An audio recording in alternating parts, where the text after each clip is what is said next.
Sa mabuting balita ngayon, namangha ang mga tao kay Jesus sapagkat nagtuturo siya ng may kapangyarihan. Hindi lamang dahil siya ay magaling magsalita, kundi dahil ang kanyang salita ay tunay, buhay, at may kakayahang magpalaya. Sa sinagoga, sa isang lugar ng panalangin, naroon ang isang lalaki na inaanlihan ng masamang spirito.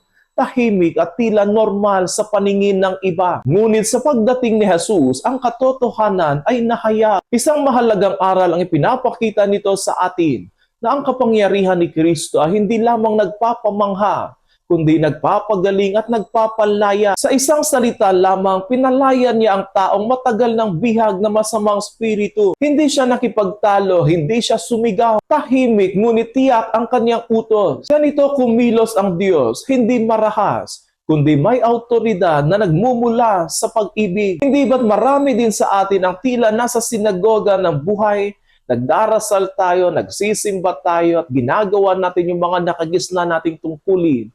Ngunit sa loob ay tila mayroong mga bagay na hindi nakikita. Maaaring hindi masamang spirito ang gumagapos sa atin, kundi takot, galit, sugat ng nakaraan, bisyo, o paniniwalang wala ng pag-asa. Tahimik, ngunit unti-unting sumisiksik sa ating mga puso. Ang kagandahan ng mabuting balita ngayon ay ito. Hindi natin kailangan sumigaw upang mapansin ni Jesus. Alam niya ang ating pinagdadaanan. Sa kaniyang presensya, kusang nahahayag ang ating mga sugat.